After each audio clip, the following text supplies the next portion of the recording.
আসসালামু আলাইকুম রহমতুল্লাহ। সম্মানিত উপস্থিতি, আজ আমরা রাসূলুল্লাহ সাল্লাল্লাহু সাল্লামের একটি গুরুত্বপূর্ণ ছোট হাদিস নিয়ে সংক্ষেপে আলোচনা করব। দুনিয়া হচ্ছে মুমিনের কারাগার এবং কাফিরের জান্নাত।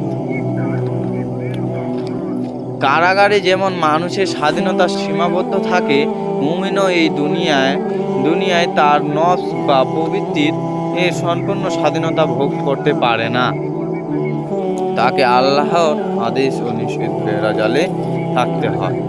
তিনি হারাম কাজ থেকে দূরে থাকেন, কষ্ট করে সালাত নামাজ আদায় করেন এবং জাকাত দান করেন।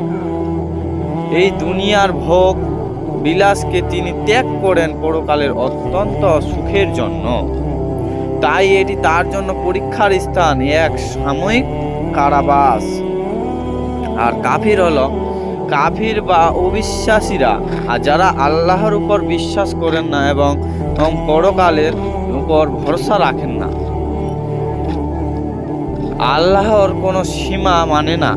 তারা যেমন খুশি তেমন ভাবে জীবন উপভোগ করে, যেমন ইচ্ছা খুশি তেমনই সে চলতে থাকে, চলে ফিরে সব সময় নিজের ইচ্ছা খুশি।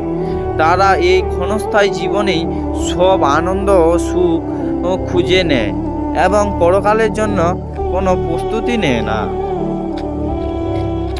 এই জীবনের পরে তাদের জন্য কঠিন শাস্তি রয়েছে বা অপেক্ষা করছে। তাই তাদের কাছে এটি আল্লাহকে যারা অবিশ্বাস করে এবং পরকালকে অমান্য করে, তারা মনে করে এই দুনিয়াটাই আসল জান্নাত, এখানেই তারা সব কিছু উপভোগ করে না।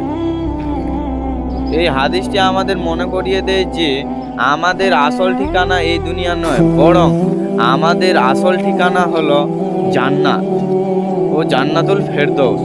আমরা যেন এই দুনিয়ার ক্ষণস্থায়ী মোহে না পড়ে সবর ধৈর্য করি এবং ইবাদতের মাধ্যমে আমাদের মুক্তি নিশ্চিত করি। আল্লাহ আমাদের তৌফিক দিন, আমিন। ওয়া আখিরি দাওয়ানা আলহামদুলিল্লাহি রাব্বিল আলামিন। আসসালাতু ওয়াসসালামু আলাইকুম ওয়া রাহমাতুল্লাহি ওয়া বারাকাতুহু।